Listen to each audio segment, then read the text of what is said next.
Would you introduce yourself? Tell us your name and your DOC number, sir. My name is Randolph Warren, and my DOC number is 78556. And let me see, I don't believe I have the list. Don't have this. When you want to introduce your guest, oh, I'm sorry, I have it. I got it. Joseph Lincoln, Drew Powell, your cousin, wife Cheryl Warren, and then we have by Zoom the Parole Project. So we're going to allow your wife, Cheryl Warren, and you pick the other. You have one more person that can speak who's there because we're going to hear the Parole Project as well. Okay, and I see some other folks on Zoom. I don't have that.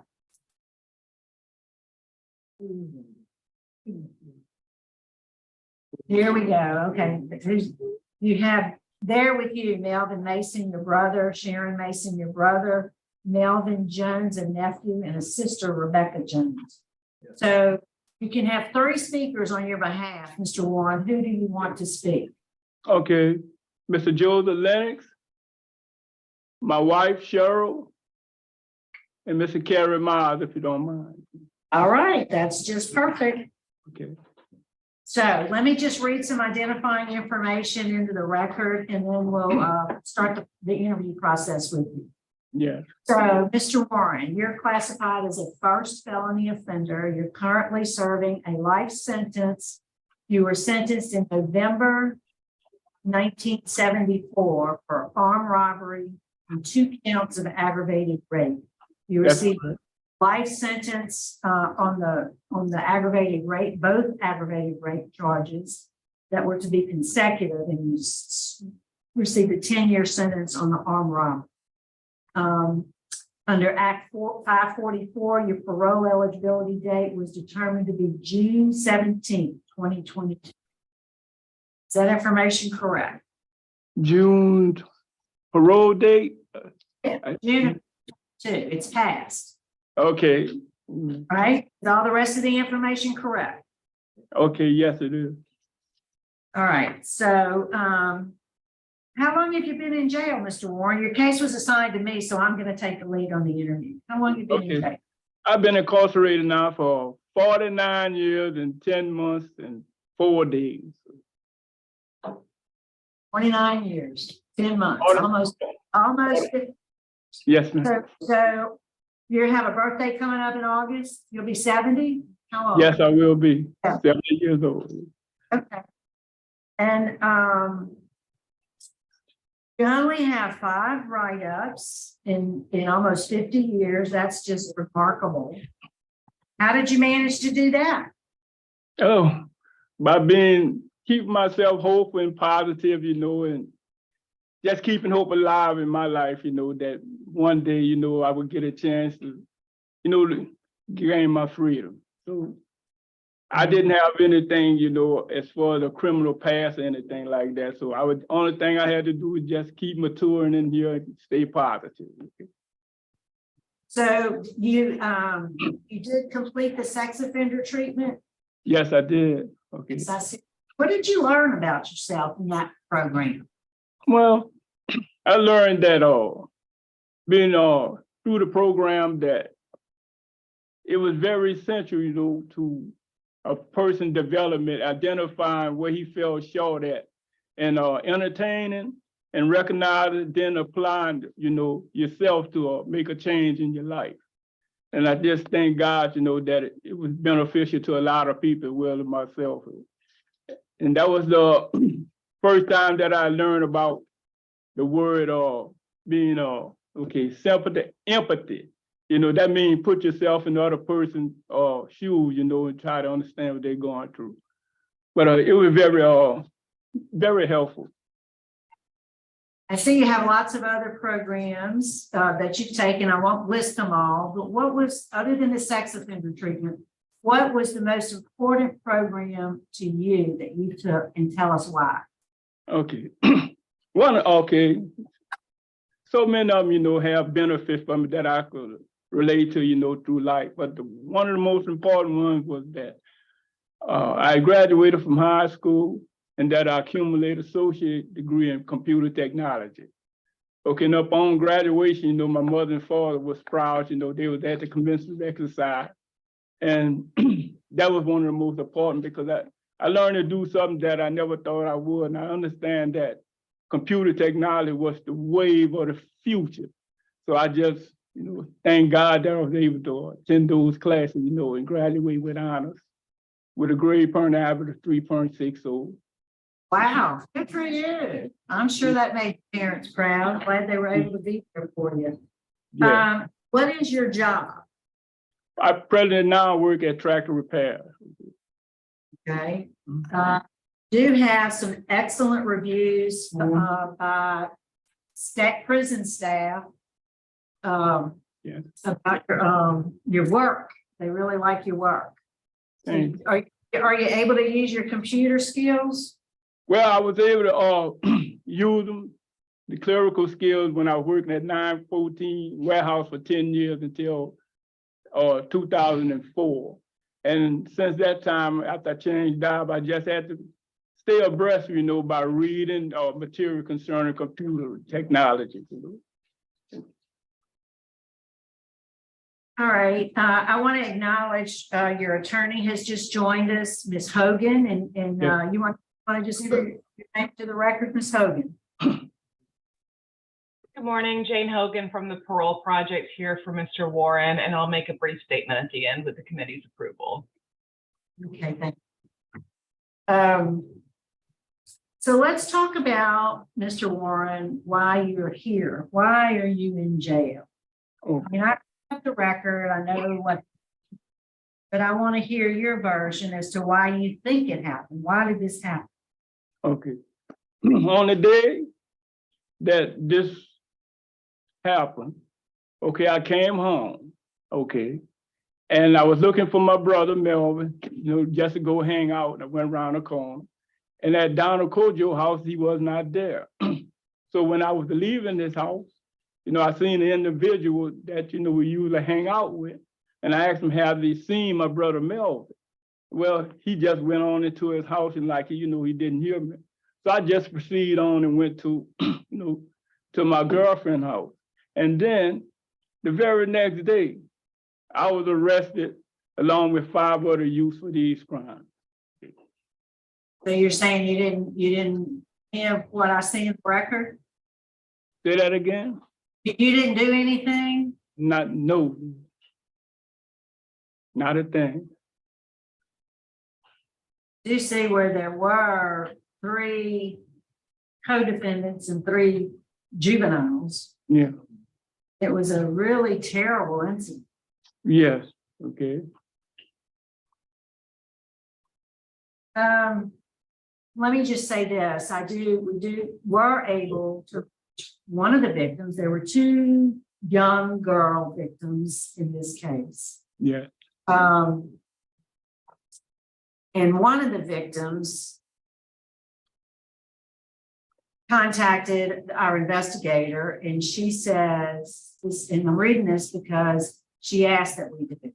She says, I want the board and him to know that I have forgiven him. I hope he gets paroled. I wish him well. Mm. That's unusual. We don't usually see that. Amen. What kind of community service work do you do in your prison community? Do you do any? Yes, I do. For the since 1997, when I entered Camp F, I was participating in the recreation activities there. And as the years went on, I became the coordinator, and formulating holiday activities for the younger prisoners that were being housed at Camp F. Okay? And I did that for a long period of years, up until last year. And I thank God that I was able to see some of the changes that the young guys had to make through the years, and became positive individuals. So that was the blessing to me, So you said up until last year, how come you don't do that anymore? Because last year, okay, coming off that COVID thing, things wasn't the same, we just had to Yeah, I can imagine. together. Okay. Yeah. All right, let me ask, Warden Ambo, is there anything you can tell us about Mr. Warren? No, ma'am. Everything he said, he's been truthful. He has taken a plethora of classes. His target is low, and he also completed sex offender treatment. So no, there's nothing else. He's a minimum security offender. Okay. Minimum. Good deal, thank you. Mr. Roche. Madam Chairman, I don't have any questions, but I'd like to enter some information to the record. I'm looking at your disciplinary report. You have 5 disciplinary reports. You're short of 2 months of being incarcerated 50 years. Yeah. And you've never been in segregated quarters. You have never been in the working cell block. You have never been in lockdown. Never. It- Amen. Amazing. Thank you, madam. All right, we want to hear from the folks you've indicated you would like to speak on your behalf. Could we hear from Mr. Joseph Landis, please? Good morning. Morning. I have known Mr. Warren for at least 17 years. Mr. Warren is a constructive influence in my rehabilitation. What he didn't tell you guys is that, excuse me, his nickname is Bless Man. He has blessed many lives. You asked about his community service. Mr. Warren taught a class dealing with effective leadership. And I would like to cite the 5 pillars of leadership that he taught me. 1, leader behaviors. 2, directive leadership. 3, supportive leadership. 4, participative leadership. And number 5, achievement-oriented leadership. I carry those values with me till this day as I transition from an incarcerated person to a law-abiding citizen. I communicate with Mr. Randolph on a weekly basis, and he has helped me so much as I've gone through college and as I've just adjusted through life. Mr. Randolph is not the man that he was 50 years ago, and I can assure you, I will be there for him to help facilitate an effective transition, and he is welcome into my home around my nieces and the youth of my family. I ask that this board take into consideration his plethora of rehabilitative efforts and base your decision upon that constructive rehabilitation. Thank you, and may God bless you, Mr. Randolph. Thank you, Bless Man. Is your wife, Miss Cheryl Warren? Yes, that's correct. Thank you. There you go. Good morning. Everyone. Good morning to my wonderful husband. I come before you. I've known my husband since 2003. So yes, I met him since he's been an inmate at Angola. We begin with Bible study. He's truly a man of God. I've never met someone who has been incarcerated behind bars that has been a free person. He has not allowed his circumstances and his surroundings to dictate his life. One thing I can tell you about my husband is being a man of God. He is truly accepted where he's at and abided by the rules and guidelines of the prison. The infractions he received may have been in the first few years that he was there.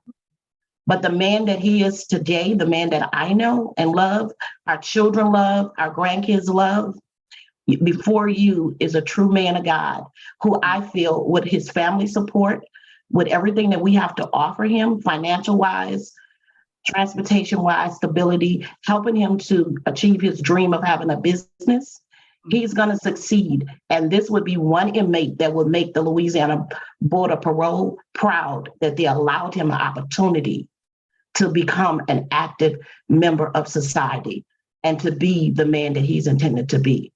With all my heart, I plead with you guys to grant this today. I love you, babe. Love you. All right. Appreciate your participation. All right. Can we hear from Mr. Myers, the Parole Project?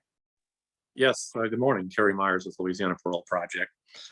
We're here because of Act 544, where the legislature last year determined that essentially that the plea bargains, the plea agreements that these men who are called 10-6 lifers made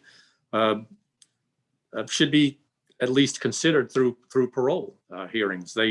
When Mr. Warren took his plea 49 years ago, he was expecting to serve 10 years and 6 months, and he served right at 50 years. But during those 50 years, facts notwithstanding, one way or the other, you can see that he did not become a bitter man. He's only had 5 infractions. He's been a role model to other people, a blessing, as has been said, to so many people. He's done the programs that he needs to do. He has, again, regardless of the facts, he's done everything that could be asked of him to do. Parole Project plans on supporting Mr. Warren through his transition.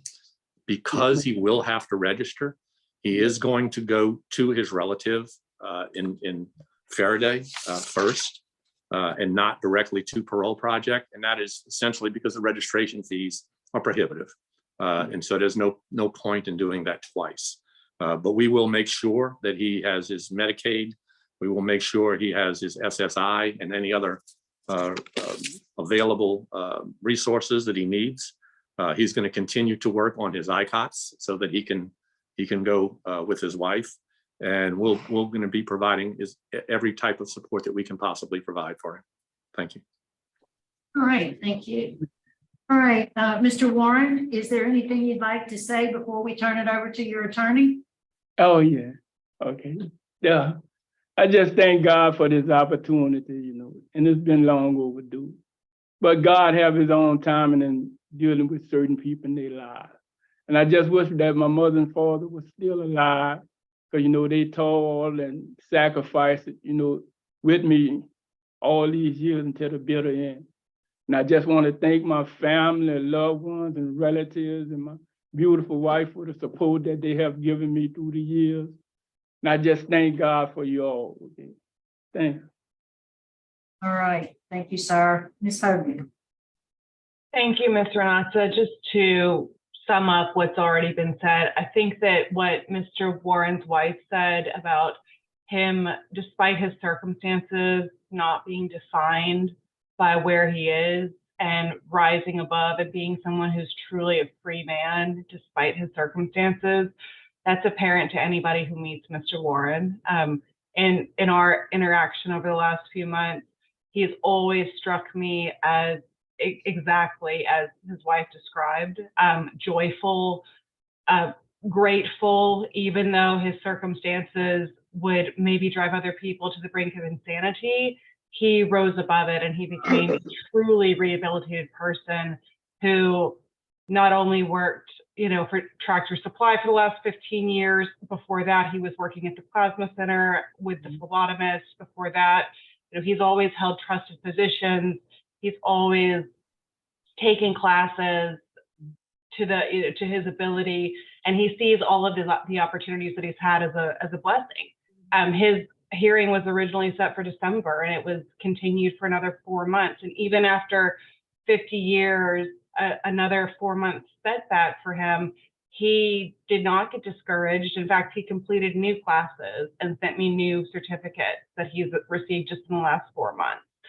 So Mr. Warren will take that mentality that he has, that positive, his positive personality traits. He will bring that into any community that he is placed in the future, and he will make any community and any people that he encounters better because of who he is and because of what he brings with him. So we would ask this board to grant his parole with any conditions that are deemed appropriate. All right, thank you. All right, Mr. Warren. Yes. Let me see, I can't, there you are.